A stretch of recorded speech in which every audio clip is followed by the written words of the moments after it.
He shall have power to grant reprieves and pardons for offenses against the United States, except in cases of impeachment. And that's very relevant for recent. Yeah, we're seeing some interesting stuff going with pardons at the moment. Biden just set history yesterday, day before, for the largest number of pardons given by a president in a single day. So, and he's talking, from what I've heard, about preemptively pardoning just like his entire administration to get them out from under the certain upcoming malicious prosecutions. Yeah. And someone was talking on the Dapper Discord the other day after he pardoned Hunter,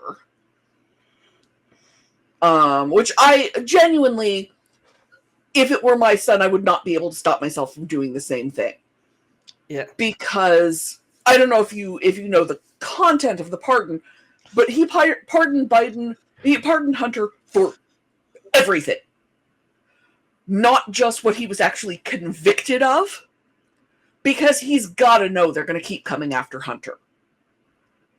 And it is fully malicious prosecution, and he knows that.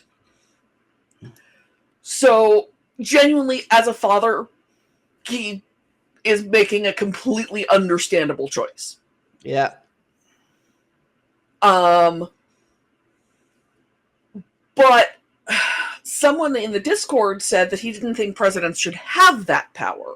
For family members? Period. Presidents should not have the power to pardon. That's usurping the authority of the courts. And I think it is a balance of powers issue, because we know the courts have screwed up. Don't the governors have that? Hmm?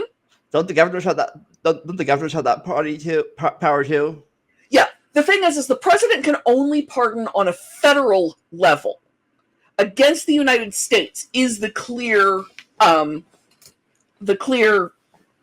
wording here. Governors can only pardon on a state level. So the reason Biden hasn't pardoned everyone who's in prison on a marijuana offense, for example, is that the vast majority of people in prison on marijuana offenses are there on a state charge. They are not in federal prison, they are in state prison. He doesn't have that authority. Now, should state governors start doing it? Yes, they should. But, again, number one, it's a balance of power thing.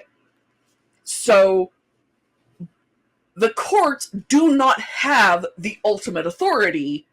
It is balanced out by the executive power of the pardon. But I will definitely hear an argument that there should be a nonpartisan panel. And nonpartisan in this day and age is an exceedingly difficult thing to do, simply because of who gets to appoint the panel. This I grant you. But we have a lot of examples of people getting pardons that they absolutely 100% deserved to get. Almost any case you can think of where justice was not served by a conviction, there was somewhere down the road a pardon.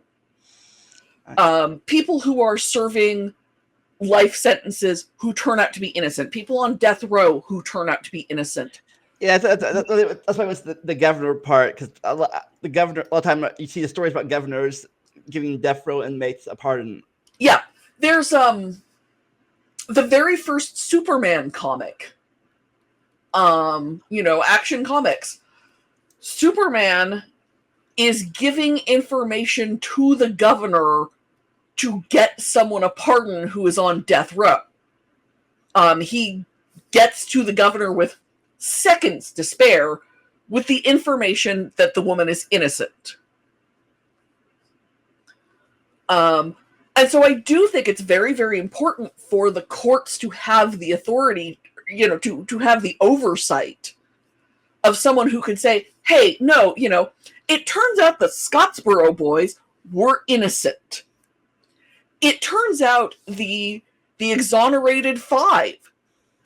Not that that's at all relevant to the incoming administration or anything. What full-page ad the New York Times calling for their execution? Turns out they were innocent.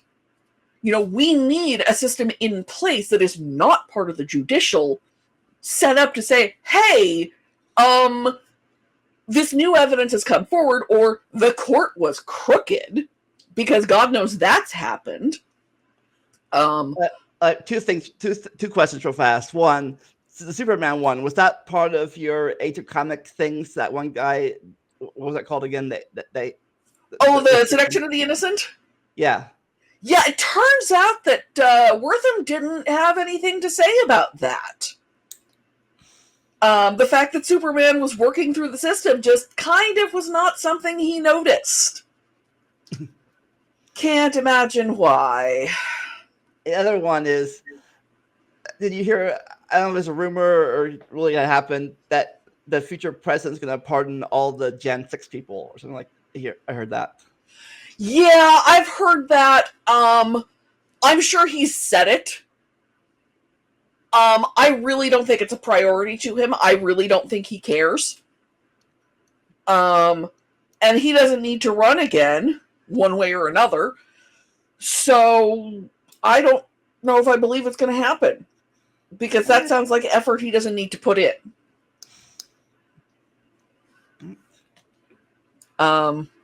But it says cases except for impeachment. Yeah, so leaving aside that we don't yet know if a president can pardon himself, that is still unsettled law. So say in the waning days of the administration, Kamala Harris were impeached. It's not going to happen, but let's say it did, just, as a pure hypothetical. Biden cannot pardon her from that. That is outside his authority. So, like, if Nixon had been impeached, Ford couldn't have pardoned him like he did. Well, no, Ford's pardon was Nixon will not go to prison, which he should have, and if he had, a whole bunch of things would be different.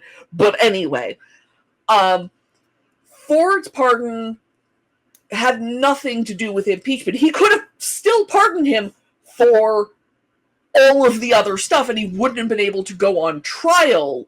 But the impeachment and subsequent removal from office that would have happened still would have been on his record, and there was nothing Ford could have done about that. But since it didn't, he could. Right. Since Nixon resigned rather than face it, it didn't matter. But if Nixon hadn't resigned, he would have been. This is not a hypothetical as far as, well, who would have voted for him? We know they had the votes for a bipartisan impeachment and removal from office. Because the Republicans in those days were willing to stand up against the president when the president was wrong. And he demonstrably was. He was committing crimes. There's no historical debate about a lot of the things Nixon did were illegal. Yeah. There's even I'm reading a book about the Supreme Court cases written by Mr. Beat. Oh yeah. And one of the cases was, at least in this time period, the president is not above the law. Yeah. And that gets overturned recently.